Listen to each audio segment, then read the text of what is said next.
Welcome to the Blue Mind Podcast, a transformational personal development platform that talks to thought leaders, business people, authors, mentors, and relationship experts to dive deeper into healing and prevention and accelerate your personal growth. Hope you enjoy this podcast. Hi, so welcome to the Blue Mind Podcast, and tonight I've got Faris Aranki. Hope that's how I pronounce your name correctly, Faris. Is Ed. And Faris is a management consultant, runs his own leadership development practice. You can tell us more about that. Welcome, Faris. How are you? I'm good, Ed. Great to be with you this evening. Great stuff. And just a bit of background, when I met Faris, I used to work with Faris at that well-known utility business, I believe, many years ago in Windsor, Centrica. It's about, what's that, 10 years ago, maybe longer? Don't know. 10 plus, yeah. I know neither of us look old enough, Ed, but it was back in the day. And I'm not sure what we're allowed to say about Centrica, but it was delightful if any lawyers are listening. 68 pence, probably, I think it's probably what you That's a whole different Blue Mind podcast. Well, yeah, that's a... So thank you for coming on. We're going to talk for less than 45 minutes to an hour, and Blue Mind is very much around raising consciousness around a number of things that affect men and women. And maybe you can start off by just explaining what it is you do, inverted commas, work-wise, and who you are, what you're all about. Sure. So like you kindly introed me, I run my own company, which is about strategic effectiveness. What that means is I work with a range of companies of all sizes to get them working better together. You know, I came to a conclusion that strategy dies if people don't buy into ideas. And we weren't bringing enough emotional intelligence into the workplace. You know, too many people try to thrust their opinions or their ideas on others without building genuine connections and investing in listening more and taking others on the journey with them. So me and my company, we go in and actually we use a very set sort of approach where we help identify does our client need help with IQ, which is the generation of ideas and making sure that the strategies they have are the right ones. EQ, which is taking others on the journey with them, or FQ, which is focus quotient, which is making sure that they are sufficiently focusing on the different aspects of their business, prioritization, and removing barriers that would stop them from achieving what they want to achieve. So that's what I do today. It's super fun. I love it. It does make a difference for companies, and I'm so glad I eventually plucked up the courage to give it a go. Yeah. Let's talk about the genesis then. How did you go from economics and analysis into this rather, I don't know what the right words would be, this softer environment, perhaps, should we say? Yeah, definitely softer. And, you know, after I knew you, Ed, where I was hardcore analytics and that sort of thing, I moved into consulting, strategy consulting, where effectively I was paid to be a big brain, right? Come and give us the answer to this problem or give us your recommendation. And what I discovered was 90% of the time they did the square root of nothing with that, right? It would just be an expensive paperweight, and it'd be quite, you know, soul destroying for me and my team who'd spend hours of our lives doing this. But more importantly, I became fascinated why this was the case. And it was because of that lack of the human connection. There were so many people problems around strategy where, take, for example, a person didn't understand what you just explained to them, but they were too afraid to say, there was too much at stake to say they didn't understand, or there was politics in the boardroom. And quite crucially, I realized not only had I spotted this, but I was really good at fixing it. So that's how I kind of saw where the gap is. But still, I wasn't doing anything about it, Ed. That was the crucial thing. Not until I accidentally got a career coach. And the first question the career coach, and I say accidentally because my company kind of thrust it upon me as a sort of defensive measure, because HR were asking what I was doing with my development and that sort of thing. Anyway, the first question this lady asked me was, "Do you like your job?" A very simple question, a great question. And I sat and went, "Yeah, I think so." And she, what do you want me to say? Yeah, she went, "That's not good. That's not good." You know, she said, "Let's explore that."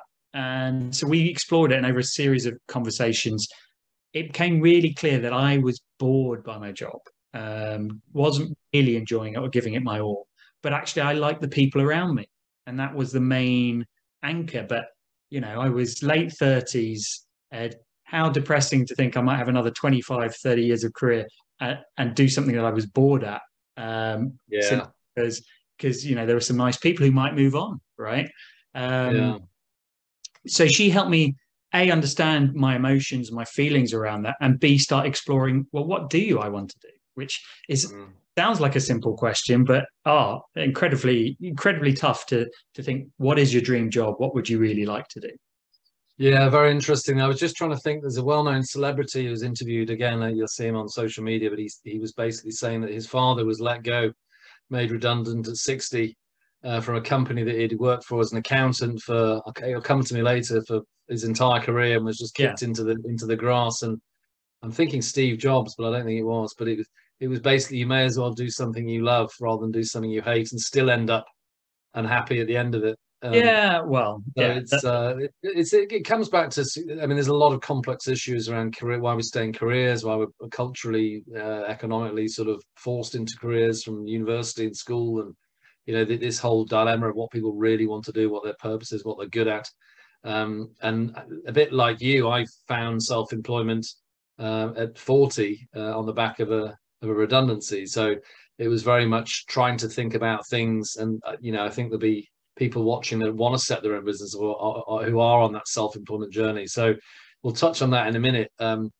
It's sort of the question that people can ask themselves, I guess, is, do you enjoy your job? Well, most people, let's be honest, will probably go, well, yeah, kind of, not really. And then you ask the question, what would you really want to do? And then I think people do have ideas about what they'd like to do. It's that braveness to jump into it when you've got a mortgage, when you've got responsibilities, when you're in your mid-30s, mid-40s, you've got kids, a wife or husband who is concerned about that. And that's often the blocker. And I think a lot of people feel a lot of angst about being stuck. It's something we hear a lot about. And I always advise people to sit down with their better half, if they have one, or equal half, and actually discuss what is important in their life. So the next question for you is, why did you think you'd be good at it, I think? And let's talk about when you started, you made a decision. What was that like, and how long did it take before you got into your stride? So from that initial conversation, it was about 18 months, to be honest, to really explore, because it's not an easy question. And ironically, it's exactly what I do for business. I really challenge them. What is their focus? What is their vision? But, I think going back to what you said, a lot of people don't have the luxury of asking themselves that question because they have dependencies, they have mortgages, they have, school fees. But even if you do have the luxury, it's a hard question. So many of us swerve it. It's easier to just take what's in front of you than to really challenge. So for me, that 18-month process was good, but it was painful and it took time, and it was. And actually, Were you still working? I was still working. I was fortunate I was still working. And I, like most people, started off by trying to find jobs that I thought I would like more, which is an approach, but is not the right approach. Instead, I was encouraged by my coach to write down things I enjoyed about my job and things I didn't like, but to do it in real time. So come out of a meeting or come out of a situation where I'd either had a smile on my face and write it in my notebook, or I was like, that was terrible, I hate that, write it in my notebook. And soon over time, a list formed, and I saw the patterns of the things I liked. I liked facilitating. I liked working with people. I liked getting them through their own impasses around strategy. I didn't like project management. I didn't like, long, tedious documentation and filling it, so it became really clear, instead of looking for a job, that's what I should be doing. That's what I'm good at. And then the next thing was, well, why not build it, right? I can't see that perfect fit anywhere in the marketplace. So now that I'm 100% certain that's what I want to do, let's go and do it. So how did you did you build stuff while you were still working? Did you try and find a client when you were working? Did you put the website up? And what did you do before you left? No, I didn't do any of that. I sounded a few people out, but actually I waited till I left. And I knew me that, and actually something I advise my clients is not to do things side of desk.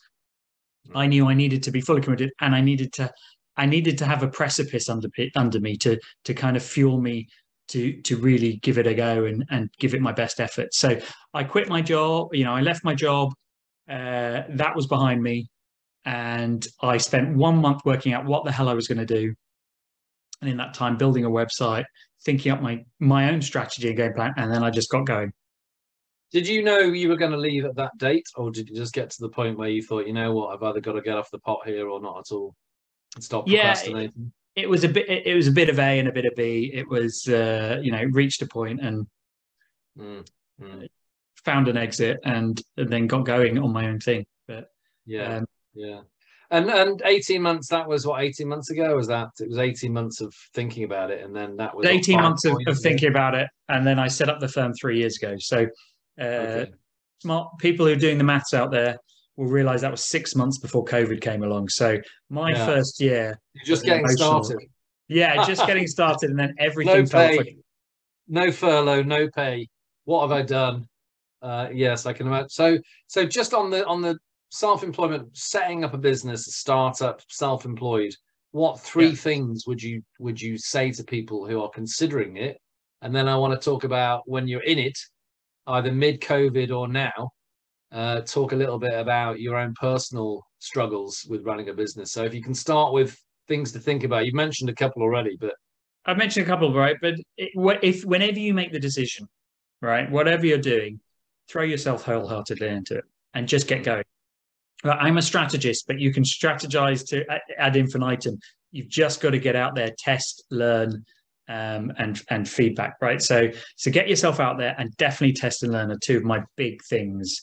Sure. And then in terms of another question that people ask me is how do you know what to do? So you chose your emotions and feelings, what you liked doing as a human being, and then built a business, obviously involving strategy because you were doing that kind of at work, I think.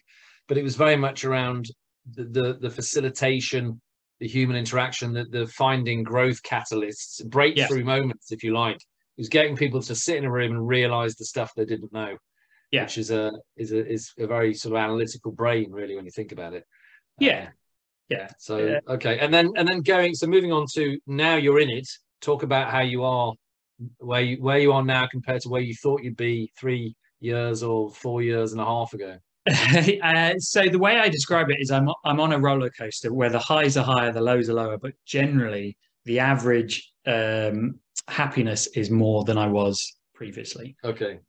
So I love it, but and I talk extensively about it, but I wouldn't be doing it a service without saying, look, actually there are some low moments as well as the high. But the highs. Let's talk about the low. Let's talk about them specifically. Lows. Give me 2 or 3 lows. Oh, I could give you your whole podcast of lows, but particularly when you're starting out and you're building a small business, you are selling yourself. So you knock on a lot of doors, you talk to a lot of people. Therefore, the flip side of that, when it wins, it's fantastic. You pump the air, you go brilliant. It was all down to me.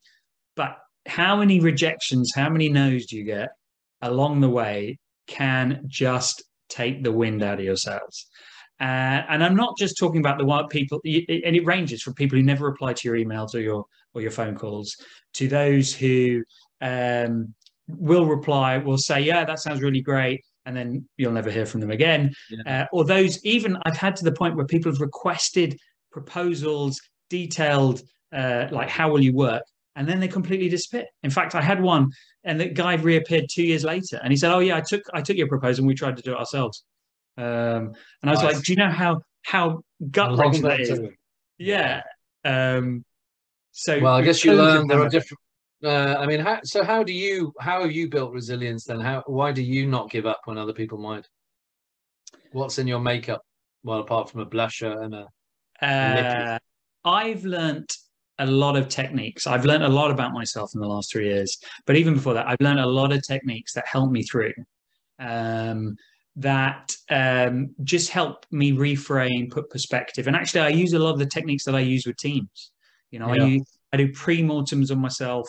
I use reframing, and it really helps. It doesn't mean that I don't feel emotion. It just means I can get back to a working sense probably quicker than when I was a younger person or other. You don't take it personally maybe as much.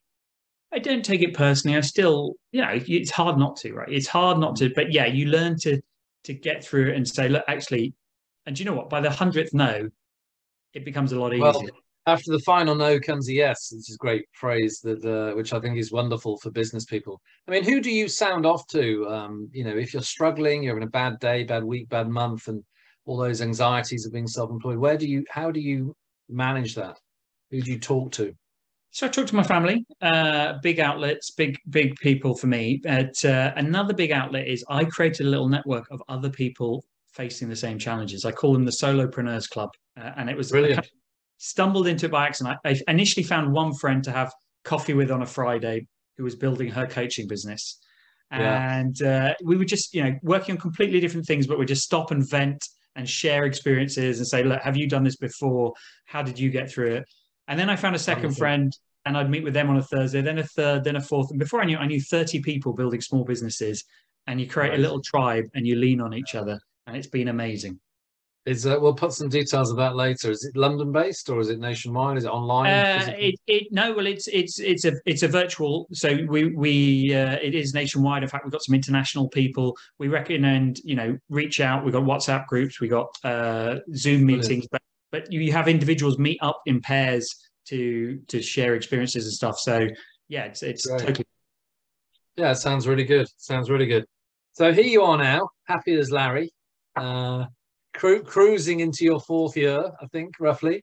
Yes, correct. What's the vision for Faris? What's the vision for your? Presumably the business has a large part of that. Is it autonomy? Is it traveling? Is it scaling? Is it meeting great people? Where do you see this going to? Yeah, and a lot of people ask me this, and I actually they don't believe me when I say, look, I didn't set up a business for an empire or for money. I set it up to continue my growth, to have fun and bored with the two main, and to help people. And it just so happens if I achieve those three things, money falls out the other side. And the business has grown in the last 2 years. After we write off the first year, that was the to the point that I now employ other people to help me. I've got a small team, and Wow. I'm not here for a megalomaniac. So I'm not borrowing money to grow this. So I'm just carrying a natural pace because it is about having learning and fun. And that's what I measure every week. And that's why you left your previous career, was to have more autonomy and more enjoyment, really. So it seems a bit silly if you're not enjoying it, having taken all those risks. And I can relate to that. And it's difficult sometimes to enjoy it when you're, the bank manager's on the phone and the wages need paying. Yeah, that's true. So I guess, so from more on a personal basis, then not so much with work, but I'm very interested in the emotional intelligence thing. And I think, having worked in big corporates, I'd really like to dive down a little bit into what that is. And when I look at human beings, they kind of broadly need validation and connection. If I could pick two words, they would be the two that, I obviously need food and baguettes and water and coffee and stuff, and a 2-bedroom flat in Fulham. But what they need emotionally. So describe your interpretation of the teams that you meet, the individuals you meet that are not performing, and what you see in them, and how you believe people can perform greater in work and in their personal lives from that intelligence that you've talked about, or not. Yeah, I 100% believe that building relationships at work will pay for themselves, right? They will help you deliver your work better. Whatever you're working on will help you overcome problems that maybe you don't see today, but will approach you later on in your working career and will hold back your company. And unfortunately, because of the pressures of work, because of the fast-paced nature of certain societies, those are some of the things that get downgraded or deprioritized, like building a relationship with other people around you. So that's why silos grow in companies, and people become very obsessed and focused on their personal objectives and kind of lose sight of the benefit of being plugged into a community or a network. Now, I'll give you an extreme example that I am working with. So it's not like this is a made up example. A bunch of very alpha traders, people who are paid and remunerated to win big pots of money on the markets. Now, what happened during COVID is their performance went down. And for one of the reasons was, well, and you think how the markets have fluctuated, but even against that, their performance went down. One of the reasons is they moved to a virtual environment, Ed, right? And they stopped interacting with each other because these people all saw themselves as all their good stuff was self-generated. They didn't see the value of their teammates. So they didn't realize that when they're in a trading floor, let's say they're about to go and spend 10 million on a stock or a commodity, they would boast to the people around them, I'm about to do this. And someone in the team would shout, are you an idiot? Right? Have you not just read this small report out of Japan? And they'd go, oh, yeah, okay, I'll read that. And they'd correct their behaviors. But when they're sat at home, they're so self-confident, they wouldn't think to pick up the phone and engage others. So because they don't see them as a team or human beings, so their performance went down. Long story short, my job was to reconnect them as a team and to begin to see each other as genuine teammates that could support them and bring value to their working day. Were they skeptical and a little bit cynical when you started that session off? Completely, right. And I always say there's two types of individuals that I work with. Those who are the skeptics, sorry, there's no word of skeptical. Those are skeptics, and those who are actually buy into the process, are self-aware and go, actually, I want help to do this. Now, either way, I'm there to make a change. So with a skeptic group, I still use techniques, just don't explain it to them. Can you tell within 5 minutes the group members who are self-aware and have a growth mindset and those that have got a fixed mindset? I think you probably can, can't you? I think that's interesting. Yeah, and I genuinely kick off any engagement. I'll interview one-on-one each individual of a team for about 45 minutes and really understand what drives them, what motivates them. Are the principles of emotional intelligence and how you connect with each other for a team presumably quite similar to having a relationship with friends and family, I imagine, in terms of the skill set? 100%. Is there any difference in a work environment versus dealing with your family Christmas lunch? Not really, slightly different topics, but no, it's exactly the same. But I guess at work, people hold themselves back a bit more and are unwilling to let themselves go. So if you take this trading team, for example, one of the things, simple things, they didn't know facts about each other's families and backgrounds. So I would just throw in simple games, Ed, at the start of each session, where they thought it was about winning the game. They'd actually bet some of their own physical money. And I'd say, look, this week, we're going to guess how many kids we collectively have as a team. And so everyone would sit there trying to calculate and then go, I think we've got 10 as a team. I'm going to bet 10 euros that it's 10. I'm going to bet, And actually, for me, I was like, the whole point is we now have to go around one by one, reveal about our families. I'll ask questions. What are the kids' names? How old are they? And they have to sit there and listen. And whether they like it or not, they'll be absorbing facts about each other. And next time they might ask, oh, how's your son? How's your daughter? So, you're creating interpersonal bonds with people that mean more than deadlines and other things. So you're creating that infrastructure of care, I guess, subconsciously, I suppose. Unless you've got some complete psychopaths who just don't care either way, which is always likely in about 1 in 100 people, I think, are psychopathic, or something, maybe less than that. Yeah, exactly. But generally, you see, give me 3 months, you'll see quite a difference in teams that I work with. I love this. I think it's about facilitation, team building. I think a lot of people talk. You have one school of thought, which is go out for lunch and go and play paintball and have a bit of a laugh, and you have actually the emotional intelligence. You mentioned IQ and FQ, I think, and it feels like there's some science behind it, which is actually what a lot of we read and study and research is human behavior is scientific in the major part, and there are reasons for things, whether it's dopamine production or adrenaline or etc. So that your brain is wired. There's parts of your brain that are wired to certain emotions and responses. So it's I think moving to a question out of all of that, when you look at the egos of people in these teams, not necessarily traders, it's wrong to scapegoat people as having bigger egos. Maybe they do, maybe they don't. But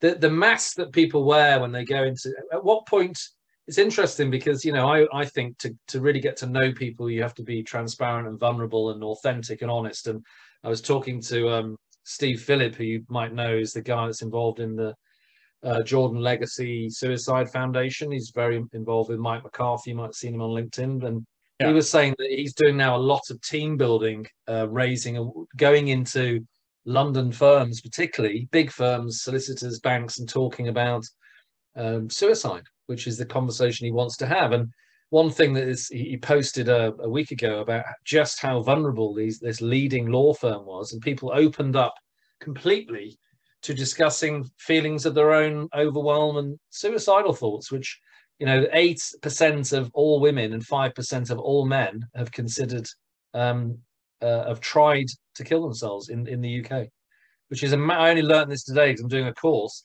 and 20% of women and 18% of men have considered it. So, you know, you're talking about 1 in 5 people. And again, I don't wish to get all doom and gloomy, but the numbers blew me away because I was just basing it on the fact that 6,000 people a year kill themselves. But it's anyway, the point I was trying to get to badly is that he said he's constantly amazed and delighted that when the deeper you go into a subject like suicide, which is arguably probably the most difficult thing to talk about, people become very vulnerable if you're vulnerable. So I guess the question I have is, when people are watching this thinking about how do I make progress as a team? How do I break down barriers? How do I build a better relationship? How do I de-escalate problems? Talk to me about vulnerability and the ego and why people don't be vulnerable because they're worried about how it looks, etc. There's a lot of questions in that. There are a lot of questions and there's a lot of hooks there. Yeah. You know, I love it. Find one to talk back at me. I'm going to work with you offline about your effectiveness as a podcast host. No, please do. I mean, there's a really great point there that you know, I work with a lot of leaders who say, you know, oh, but I tell my team to be honest with me, or I said, you know, you can't just tell people to be honest, or you can't just tell people to be vulnerable. You have to create the environment. You have to lead with that as well. Otherwise, you know, and often they're very shocked, and this is where the lack of self-awareness comes. You know, they think it's a defect in the team, but brilliant. And I say that can only come. You cannot build trust overnight, right? Trust is built on 3 components: authenticity, credibility, and reliability. So particularly that reliability, you need to show time and again that you are a person who allows them to be open and honest with you. You don't shoot down their ideas. You don't attack everything and seem you know all the answers, right? And these can be ingrained behaviors in human beings. So brilliant. I love that. Yeah. And so it takes time, right? It always makes me laugh when someone will bring me in and say, okay, well, you've got 2 hours with the team, fix everything. And I'm like, in 2 hours, I can talk theory. We're not going to change a single thing or a single emotion. No, they see you as fixing other people's problems for them rather than them leading. I mean, Bernard Looney, I think it is the CEO of BP, is incredibly vulnerable and authentic. Talks a lot about his own personal anguishes and anxieties, and still leads a £50 billion company, and really talks a lot about the right kind of soft is the wrong word, but his example is very much about him being vulnerable, and he talks from a personal level. So I think that, you know, he's a good guy for people to follow on LinkedIn and see how he leads. I think it's very interesting and such a massive difference from a lot of established oil and gas CEOs, which of course we know quite well. Yeah, and that is great, right? Talking about your vulnerability, but it doesn't have to be that extreme, right? Yeah, as true. I said to one leader, it's the simple case of just listening, of you being the last person to speak, you asking a question rather than telling. Yeah. Right. Yeah. But gosh, isn't that amazing when you compare it to human relationships outside of work? It's about listening and not telling people what to do, isn't it? And from my own personal experience, when people start telling people to do, you know they're not listening. So there's no difference. It's the same at work. It's the same. It's about people listening and hearing people, and how somebody feels doesn't necessarily mean that it's right or wrong. It's just something they want to be validated with and be respected. And that's often where people break down, is they're not feeling that their voice is being heard in any relationship or work I'm sure you see this a lot. It'd be interesting when you're trying to resolve team dynamics and you've got different personalities, the slightly egocentric, a little bit narcissistic. I have to get the word narcissist in, of course, it's everywhere. And then you have the introverted, sort of empathic types, and how that team, all very talented people, clearly, and how you blend that emotional intelligence together is absolutely fascinating. Do you want to say anything on that? Yeah, I think acceptance? Yeah, I mean, it is fascinating. I love trying to help because everyone should have an equal inclusivity, but often teams are skewed for one reason or another. And one simple technique. So I read a lot and I try techniques, and sometimes they work with teams, sometimes they don't. But one of the simplest and most effective to try and limit some of that difference in how you turn up and your level of outgoingness and how is. I get people to submit their views anonymously before a meeting and take names off them, and then I circulate document. And so people are reading views, not going, it's Ed's view, right? And it's amazing. Often I do this in a team, and they'll go, this is a great idea. This is a great opinion. Is this John's? And I'll be like, no. And they're like, oh, is it Steve's? It's that bastard John in the accounts. No, and I go, no, it's Mary, who you never ask a question of in a meeting, or whoever, and they're like, oh, yeah, she thinks you're ignoring her. So sorry, I don't know why I find that funny. But it's an ongoing process, and it's there are certainly, every team has its challenges. Yeah. So, I mean, that we've covered a lot. I mean, we've talked about your journey into self-employment, some of the personal challenges, how you vent, how you get support. We've talked about the actual work that you're doing, and we'll leave some details for people to contact you at the end anyway, so that if people are interested in your facilitation, you can send them the website, etc., and take calls. Yeah. I think from a wider perspective, I think a bit of a general kind of advice, if people are looking for change now, presumably people that are tuning into these kind of discussions, hopefully they're looking for growth, personal growth. Yeah. If people don't quite know what it is, but they know they want to change something, can you just give, I don't know, 2 or 3 tips to change their life for the better? Just shooting from the hip, don't overthink it. Okay, look, I think if you have a strange feeling, and I get this myself, right, and I've got it recently, that something's not right, explore it. Don't lean into it. I always say lean into what you're feeling. I actually say run towards the wrecking ball is actually one of my mottos for myself, because there will be, it might be painful, but there will be a richness there.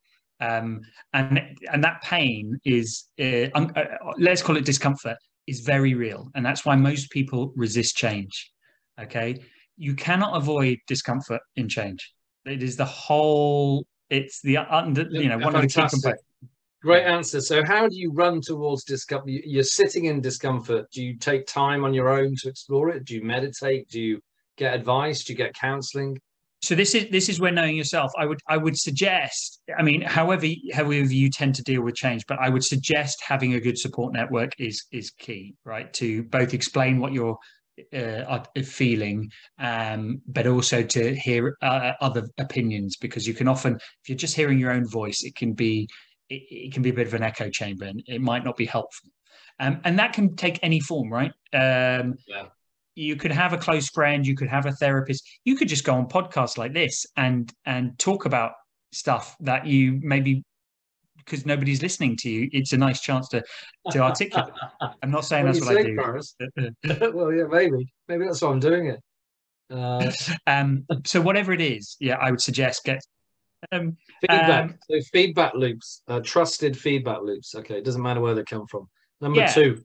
And I'm just gonna say on that feedback loop, it is get it out of your head, because in your head it's dangerous. Articulate it, write it down 100 times, say it, anyway. So feedback loop, and expose yourself to more change. Ironically, the more times you go through change, you're like, this discomfort, I'm used to it, right? It's like it becomes oh, right, that's fine. It's like going to the gym, the muscles become stronger.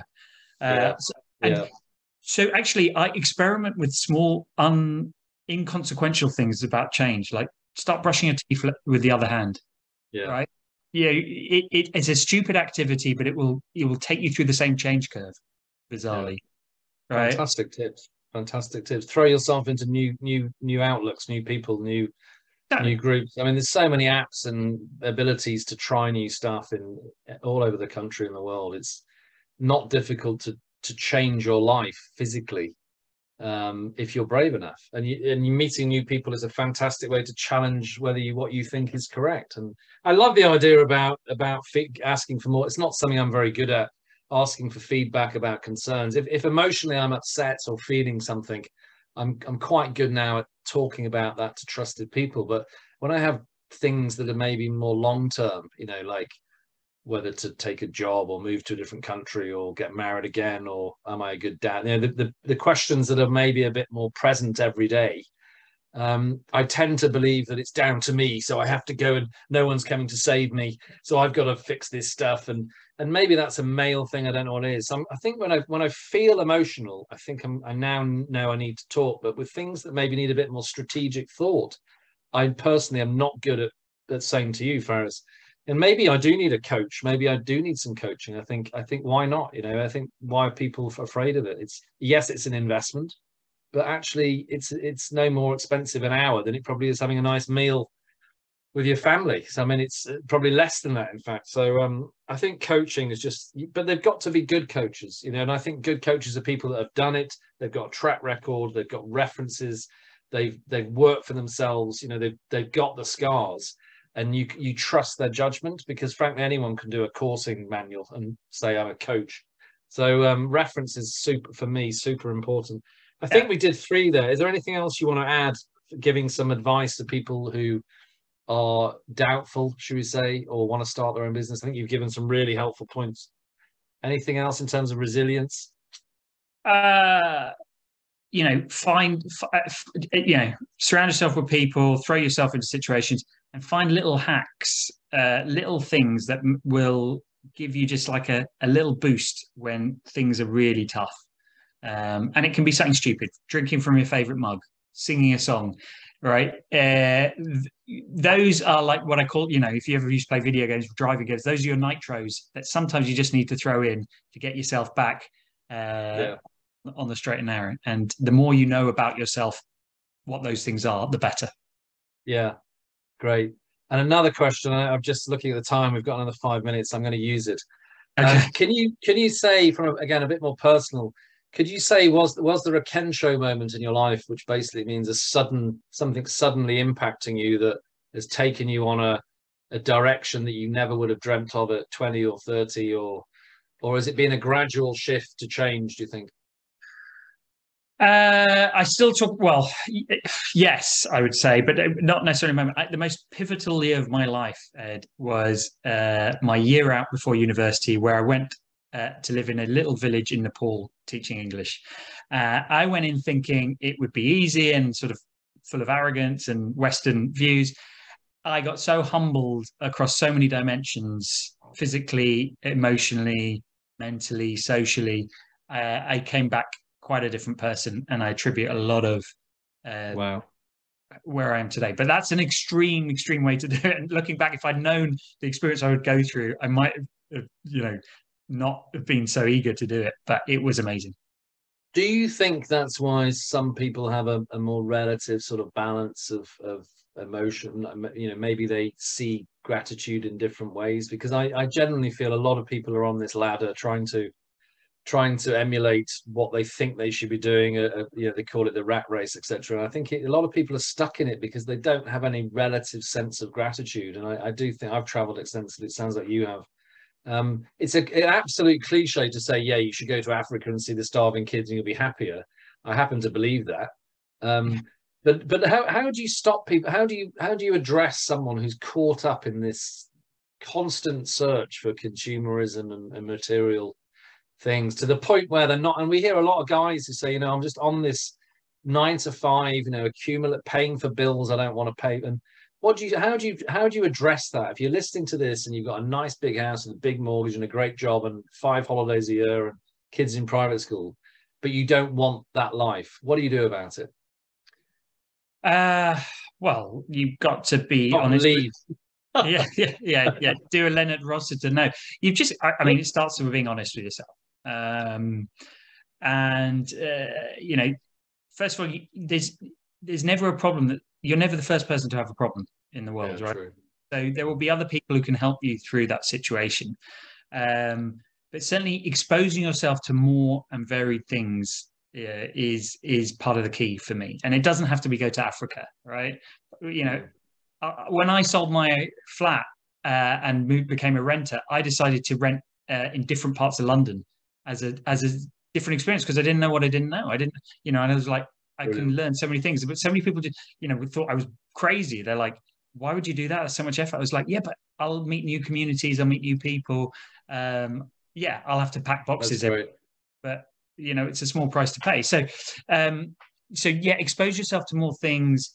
It doesn't have to be all at once. I would say. And it starts with, I guess, it starts with just having an honest, like we talked about earlier, it starts with having an honest conversation with yourself to identify things that are overwhelming. And, you know, there is no point letting it get to a point where it becomes that you're excessively drinking, taking drugs, you know, and ultimately becoming mentally ill and blowing up, which happens to a lot of people with burnout. So, I mean, it's a question of being self-aware and being open and vulnerable, addressing it to a therapist or people that you know and trust. And actually, as you said, there's nothing that you're going through that other people haven't done. And it's only all in our heads. You know, it's a perception that we have of ourselves and what defines us as men and women. And often it is just slightly delusional and misplaced. So it's just about trying to be a bit more vulnerable, I think, isn't it? And drop the ego for 10 minutes before it comes back at you in spades. I could talk to you all night. I mean, I've learned, I have actually, I know my podcast skills can improve, but I've picked up a lot in the 45 minutes. I feel like we've touched on so many interesting points, and I could go on for days talking about some of them, but maybe we'll have you back on again. Oh, that would be a delight. Yeah, I'd love to. I've enjoyed it as well. Oh, thank you. Where can people find you? So they can find me, well, I spend a lot of time on LinkedIn in the virtual world. So they look up Faris Aranki, or my company website, which the company is Shiageto Consulting. So www.shiageto.com. It's the Japanese word for a sharpening stone for all those interested. Oh, well, there we go. Nice. Learn something every day. So those are probably two best places. Or yeah, just look me up, drop me a line. I love chatting to people. It's part of the fun of the job that I do, and love to carry on the conversation. Okay, that's great, Faris. Thank you so much. I'll turn the recorder off now. If you can just hang around, we'll have a quick chat off air. But great to see you, and thank you for your time this evening. Thank you, Ed.